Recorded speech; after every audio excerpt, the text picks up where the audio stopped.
ये देश सिर्फ भारतीय जनता पार्टी के लिए अच्छी स्थिति में है, सिर्फ आरएसएस के लिए अच्छी स्थिति में है। आज देश जिस तरीके से त्राहिमाम कर रहा है वो किसी से छिपा हुआ नहीं है। आज हमारे देश में G20 की मेजबानी करने का मौका लगा, ये भारत के लिए सौभाग्य की बात है। लेकिन नरेंद्र मोदी जी ये जवाब दें कि जिस तरीके से चीन भारत की जमीन पर अवैध अतिक्रमण करता जा रहा है। आप तो दिखा चुके हैं ना मोदी जी। आगे बंद कर ली उन्होंने, कब तक अपने प्रेम को लुटाते रहेंगे? बंद करें अपने प्रेम को, और भारत पर चीन का जो अतिक्रमण है उसको मुक्त कराए ये सरकार। नरेंद्र मोदी को जवाब देना चाहिए इस चीज का। प्रदर्शन है जो चाइना ने हमारे गांव कब्जा रखे, ये पहला गांव, दूसरा गांव, तीसरा गांव, चौथा गांव, वो लगातार हिंदुस्तान की टेरिटरी में बढ़ता जा रहा है। 38,000 वर्ग किलोमीटर में अंदर घुस चुका है। और हमारे प्रधानमंत्री चाइना घूमने जाते हैं तो बताए वह चाइना में क्या डील करके आ रहे हैं। वो सरकार बदलनी है, वो सरकार निकलनी है, वो सरकार बदलनी है। शर्म करो, शर्म करो, शर्म करो, डूब मरो, डूब मरो। चाइना वापस आओ।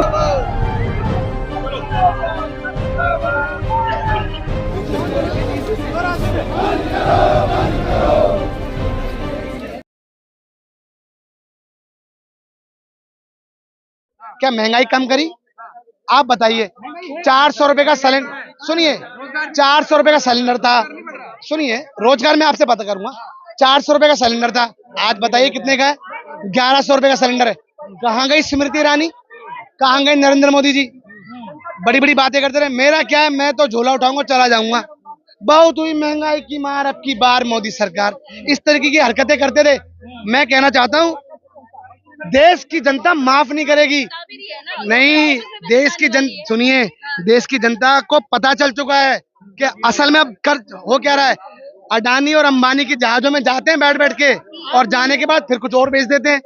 आप बताइए। लगा रहे हैं कि जनता माफ नहीं करी, तो उनका नारा था जनता माफ नहीं करी। ये किसी का नारा नहीं है, ये उस उत्पीड़न वाली महिला का है, जो महिला परेशान है क्योंकि उनके पति का काम नहीं लग रहा। महंगाई बढ़ती जा रही है, आप समझिए। बच्चे पढ़ लिख के बैठे हुए हैं, नौकरी नहीं लग रही।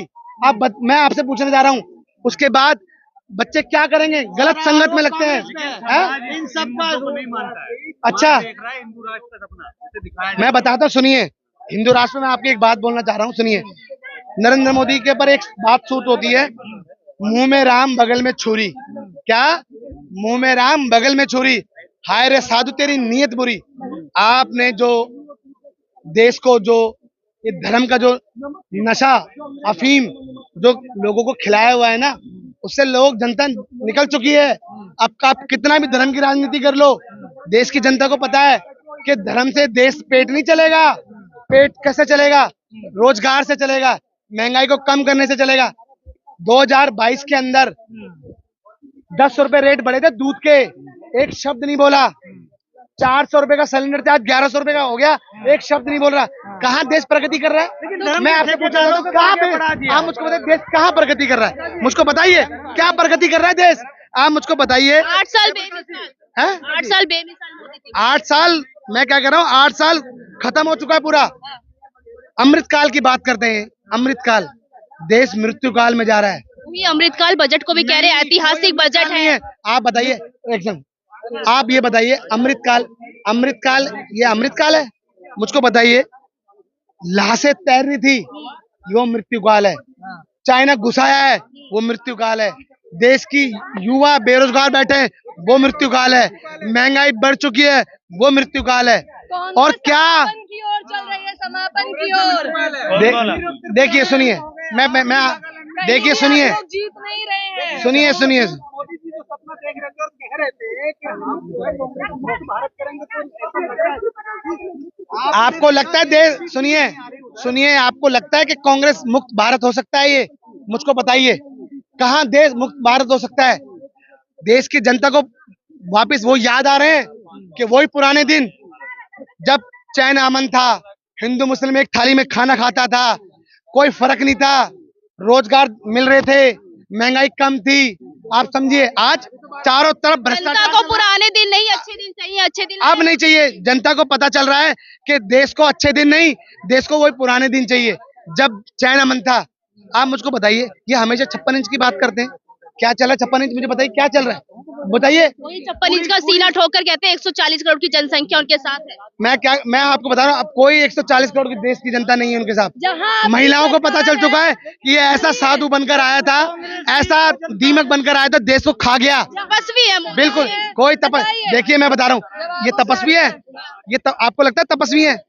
अरे तपस्वी वो होता है जो देश की फिक्र करता है। तपस्वी कौन? सुनिए, तपस्वी वो होता है जो देश की फिक्र करता है। तपस्वी राहुल जी हैं, इस देश का चौथा स्तंभ। मीडिया आज दिखाती नहीं है। इतनी बड़ी यात्रा हुई, मुझको बताइए, इतनी बड़ी यात्रा हुई, 2 शब्द नहीं बोला, मीडिया ने दिखाया नहीं। मगर राहुल जी की जो यात्रा थी, लोगों से मिले, लोगों की सुनी। आज हमेशा नरेंद्र मोदी मन की बात करके निकल जाते हैं, समझिए। अरे मन की बात सुनो, देश की जनता की बात सुनो, क्या चल रहा है देश की। मोदी सरकार कहती है कि कांग्रेस दूरबीन से भी नहीं दिखने में आती है। किलोमीटर की ये यात्रा थी, आप समझिए। आपको लगता नहीं क्या हुआ? अरे लोगों की दिल की सुनी, लोगों ने सुना। युवाओं को बेरोजगार युवा जो मोदी जी भी तो मन की बात करते हैं ना। वो तो मन की बात करके चले जाते हैं। मन की बात सुननी चाहिए। आज मन की बात कौन सुन रहा है? किसने सुनती है? नहीं, जनता की मन की बात सुना है राहुल गांधी जी ने। रोड सड़क पे चला है, तपती धूप, बारिश, धूप, गर्मी, सर्दी, सब में। अरे आप चल के दिखाओ, आप 100 किलोमीटर चलो, वो बहुत बड़ी बात है। आप तो आते हो, मन की बात करते हो, चले जाते हो। ऐसे नहीं चलता देश। गरीबों के हित में काम करते हैं। गरीबों को कोई की सरकार नहीं ठीक है। मैं आपसे पूछना चाहता हूँ, सुनिए, गरीबों की क्या, कौन बोला? गरीबों की हित की क्या बात? सुनिए, गरीबों की हित की क्या बात हुई? बताइए, 400 रुपए का सिलेंडर से क्या कम करा? बताइए, आटे का 12 रुपए किलो रेट था।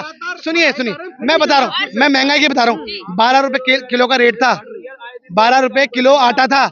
आज देखिए 35 रुपए किलो आटा है। सुनिए, सरसों का तेल 80 रुपए था, आज देखिए 200 रुपए किलो है। अरे दूध का रेट देखिए आप, ये ऐसे महंगाई को कम करेंगे? मैं कह रहा हूँ जनता माफ नहीं करेगी। जनता को पता चल चुका है कि क्या चल रहा है देश में। और देश को अगर कोई चला सकता है तो कांग्रेस पार्टी चला सकती है। अच्छा।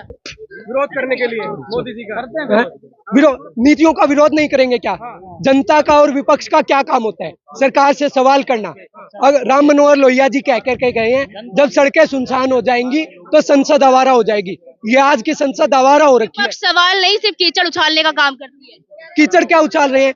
तथ्यों पर बात कर रहे हैं हम। क्या 38,000 स्क्वायर किलोमीटर तथ्यों पे बात नहीं करते क्या? कहाँ बात करते हैं? कभी उन्होंने, जब अडानी जी के मुद्दे पर उनसे सवाल पूछा गया तो वो कहाँ नेहरू कास्ट, गांधी सरनेम, इन मुद्दों पर बात करते हैं क्या? ये देश के मुद्दे हैं। जो 38,000 स्क्वायर, जो आज का मुख्य प्रोटेस्ट का कारण था, 38,000 स्क्वायर किलोमीटर चाइना ने हमारी जमीन हथिया रखी है। एस जयशंकर जी ऐसे बयान देते हैं, जो हमारे देश के विदेश मंत्री, बनेगा सब आ जाएगा, चाइना सब आएगा, अखंड भारत आ जाएगा। तो आज ये माइनॉरिटी विरोधी काम करते हैं, मुस्लिम विरोधी बयान देते हैं। जब वो पाकिस्तान और बांग्लादेश के मुस्लिम्स भी आ जाएंगे तब ये कहाँ जाएंगे? पूरे देश का अगर इनको सम्मान करना चाहिए, लोग आएंगे सम्मान सारे लोग आएंगे तो ये इतने कम लोगों में ही सम्मान नहीं कर पा रहे, तो ज्यादा लोगों में कहाँ सम्मान करेंगे? इतने, जब भारत के इतने लोगों को ही रोजगार नहीं दे पा रहे, तो इतने ज्यादा लोगों को कौन धोता है? मोदी जी के पैर कौन धोता है? गौतम अडानी के पैर धोते हैं वो। गौतम अडानी को बचाने लग रहे हैं। सीबीआई सेबी जो कि उनके पीछे लगानी चाहिए, वो विपक्ष के पीछे लगा रहे हैं। और मुद्दों से भटकाने के लिए हिंदू मुस्लिम काम करे तो दिक्कत, सीबीआई काम करे तो दिक्कत, आखिर तकलीफ क्या है? किसके खिलाफ? विपक्ष के खिलाफ काम कर रही है, जबकि असली घोटालेबाजों के खिलाफ काम करना चाहिए। जो कि घोटालेबाज किस प्रकार अडानी को सारे के सारे पोर्ट्स दे दिए हैं। सिसोदिया ने काम भी जो ऐसा किया था, सिसोदिया ने तो ऐसा ही काम किया था, लेकिन एजेंसियों का सही जगह भी तो उपयोग होना चाहिए। क्या अडानी के पीछे इन एजेंसियों को नहीं लगाना चाहिए? हिंदुस्तान बराबर हिंदू राष्ट्र देश में रहना है तो आस्था की बात। क्या आप संविधान को नहीं मानते? संविधान विरोधी बातें करते हैं आप लोग। संविधान में सेकुलरिज्म बताया गया हमारे देश को, सेकुलर। सभी देशों का सनातनी है हम लोग, सनातनी बाबा की बात नहीं सुनी आपने? ये क्या कहते हैं? अरे इन बाबाओं का काम ही तो देश के अंदर नफरत फैलाना है, चाहे योगी हो चाहे मोदी हो।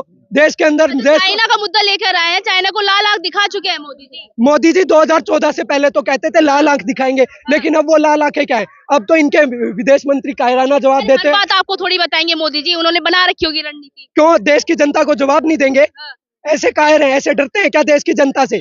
कुछ ना कुछ तो झोल है, तभी जनता को जवाब नहीं देना चाहते।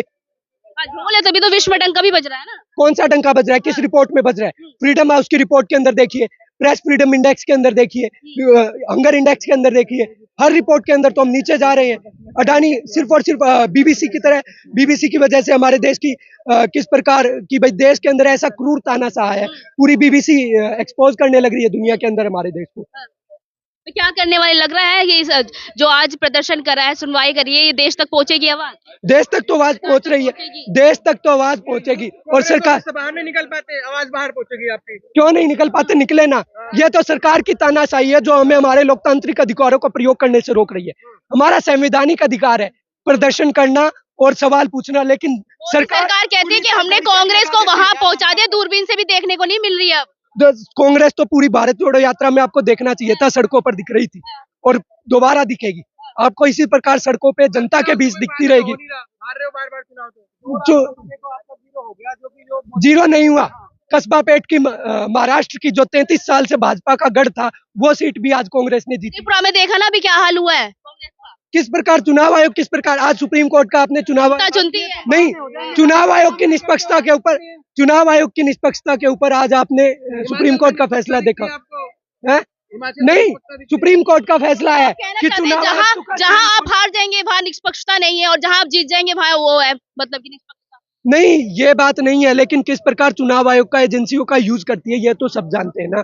ये तो फ्रीडम हाउस की सारी रिपोर्ट्स बता रही है, ये सिर्फ हम नहीं कह रहे। और हारे हैं उस पर आत्ममंथन करेंगे और मेहनत करेंगे, लेकिन हार जीत चुनाव के अंदर होती रहती है जनता के मुद्दों की ऋषभ के लिए। ये देश का युवा, कांग्रेस युवा जो कि कहीं ना कहीं सत्ताधारी पक्ष जो है इस पे लगातार जो है आरोप लगाने की कोशिश कर रहा है कि जो मोदी सरकार है वो बहुत जगह पर फेल है। और मैं आपके साथ रितेश मंगवा